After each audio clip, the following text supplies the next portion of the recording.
चंदरपुर गांव में आज तेज बारिश का मौसम था। आसमान में काले बादल छा गए थे। इसी गांव में 3 दोस्त राकेश, राजू और किशन रहते थे। उम्र लगभग 30 साल की हो चुकी थी, लेकिन दोस्ती अभी भी बचपन जैसी थी। तीनों किसी काम के सिलसिले में गांव की तरफ जा रहे थे। मौसम देखकर लगता है कि बारिश जोर की होगी। हाँ राकेश, तू सही कह रहा है। आसमान में काले बादल छा गए हैं। लो, बारिश शुरू भी हो गई। अब जल्दी जल्दी भागो, नहीं तो भीग जाएंगे। चलो चाय वाले की दुकान पर चलते हैं, वहीं पर रुकते हैं। तीनों दोस्त भीगते भागते चाय वाले की दुकान में घुस जाते हैं। पूरे गांव में बस एक ही चाय वाले की दुकान थी, गोपाल चाय वाले की। आओ भैया आओ, कुर्सियों पर बैठ जाओ। बाहर बहुत तेज बारिश शुरू हो गई है। दुकान में पत्थर की कुर्सियां थीं। तीनों दोस्त बैठ जाते हैं। गोपाल भैया, 3 चाय देना। अभी लाया भैया। गोपाल चाय बनाता है। बारिश और तेज होने लगती है।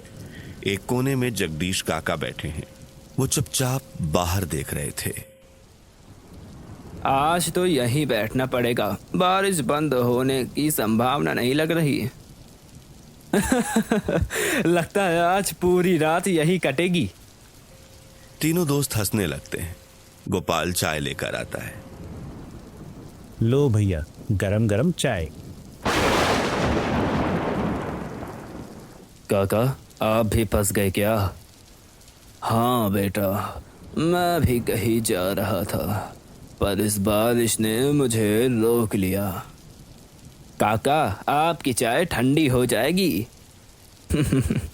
अरे बेटा, चाय तो बहाना है, असली मज़ा तो बारिश में है।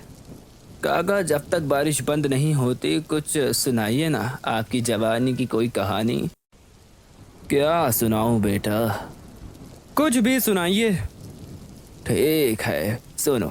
ये कहानी है मेरे जवानी के दिनों की, जब मैं लगभग तुम्हारी ही उम्र का रहा। तीनों दोस्त उत्सुक होकर सुनने लगते हैं।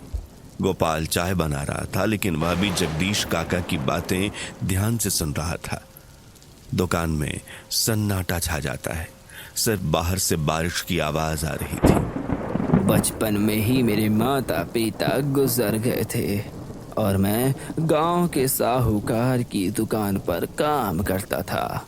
शाम को काम खत्म कर कर मैं घर लौटा करता था। घर लौटते समय रात हो जाती थी। पूरा गांव सो जाता था। मैं अकेले ही रात को अपने घर लौटता था। घर आकर खाना बनाते बनाते और खाता, फिर उसके बाद सुबह होती और काम पर चला जाता। यही सिलसिला मेरा चलता रहता था। पड़ोस में सुनीता और हरी नाम के 2 लोग रहते थे। उनकी नई नई शादी हुई थी। दोनों बहुत अच्छे थे। जब मेरे पास खाने के लिए कुछ नहीं होता था तो सुनीता दीदी खाना भेज देती थी। जगदीश, खाना रख दिया है चौखट पर, भूखा मत सोना। धन्यवाद दीदी। अरे जगदीश, कभी हमारे साथ भी खा लिया कर, अकेले अच्छा नहीं लगता। अगली बार जरूर खाऊंगा आप लोगों के साथ। अरे तू कितनी मेहनत करता है और रात में कितनी देर से लौटता है, तुझे डर नहीं लगता? क्या करूं, मजबूरी है, काम तो करना पड़ेगा। और वैसे भी डर किस बात का, भगवान मेरे साथ है। कुछ महीने बीत जाते हैं। सुनीता और हरी के घर बच्चा होता है। जगदीश, देखो देखो, भगवान ने हमें बेटा दिया है। बहुत बहुत बधाई हो दीदी, अब तो घर में रौनक ही रौनक होगी। अब तेरा भांजा भी आ गया है, अब तो हमारे साथ खा लिया कर खाना। गांव में सब कुछ ठीक चल रहा था, लेकिन एक रात बहुत हो गई है, जल्दी घर पहुंचना चाहिए। जगदीश को पीपल के पेड़ के पास से गुजरते हुए अचानक एक दर्द भरी चीख सुनाई देती है। ये आवाज कैसी थी? कौन हो सकता है इतनी रात में? कोई मजाक कर रहा होगा शायद। जगदीश घर चला जाता है, लेकिन रात भर उसे नींद नहीं आती। अगली सुबह गांव में हंगामा मच जाता है। रामू काका की लाश पीपल के पेड़ के पास मिली है। किसी जानवर ने मारा है क्या? नहीं, ये तो किसी की करतूत लगती है। ये किसी बुरी आत्मा का काम लगता है। जगदीश गांव में हो रहे हंगामे को सुनकर पीपल के पेड़ के पास जाता है। देखता है सभी लोग पीपल के पेड़ के पास खड़े हुए हैं और रामू काका की लाश वहीं पर पड़ी हुई है। मैंने तो रात में चीख सुनी थी, लेकिन वहां कोई नहीं था। काका, फिर क्या हुआ? फिर डर का साया गांव में फैलने लगा था बेटा। काका, ये तो बहुत डरावनी शुरुआत है। तीनों दोस्त और गोपाल सब कुछ चुपचाप सुन रहे थे। बाहर बारिश अभी रुकने का नाम नहीं ले रही थी। रामू काका की मौत के बाद गांव में हर रात किसी ना किसी की मौत होने लगी और लाश उसी पीपल के पेड़ के पास ही मिलता था। इन घटनाओं से गांव में डर फैल गया था।